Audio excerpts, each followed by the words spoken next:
కామారెడ్డి జిల్లా బాన్సువాడ ఎస్ఆర్ఎన్కే ప్రభుత్వ డిగ్రీ కళాశాల సిల్వర్ జూబ్లీ వేడుకల ఏర్పాట్లపై ఎమ్మెల్యే పోచారం శ్రీనివాసరెడ్డి సమీక్ష నిర్వహించారు. కళాశాల రజతోత్సవ వేడుకలను ఘనంగా నిర్వహించాలని సంబంధిత అధికారులను ఆయన ఆదేశించారు.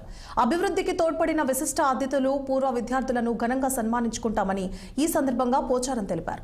ఈ నెల 24న జరిగే రజతోత్సవ వేడుకలను విజయవంతం చేయాలని కళాశాలలో చదివే ఉన్నత స్థాయికి ఎదిగిన పూర్వ విద్యార్థులను కోరారు ఎమ్మెల్యే పోచారం శ్రీనివాసరెడ్డి. ఈ సమావేశంలో రాష్ట్ర ఆగ్రో ఇండస్ట్రీస్ చైర్మన్ కాసుల బాలరాజ్, కళాశాల ప్రిన్సిపల్, అధ్యాపకులు, కమిటీ సభ్యులు పాల్గొన్నారు.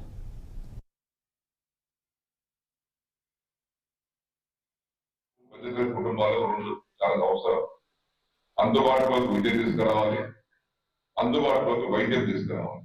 రెండు చాలా అవసరం. ఈ రెండు కూడా ఉచితంగా అందిస్తే సగం సమస్య పరిష్కారం. 42 మంది టీచింగ్ స్టాఫ్ తో, 19 మంది నాన్ టీచింగ్ స్టాఫ్ తో, 3 కంప్యూటర్ ల్యాబొరేటరీస్ తో, 12 సైన్స్ ల్యాబొరేటరీస్ తో, 52 క్లాస్ రూమ్లతో,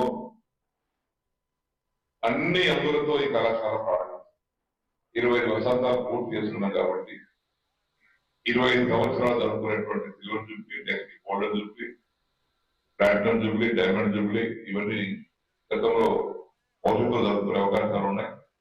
24వ తారీఖు ఇది మీకోసం ఏర్పడే సభ. ఇది మీ ప్రతినిధిగా, మీ శాసనసభ్యుడిగా మీ అందరితో ఆనందం పంచుకోవడానికి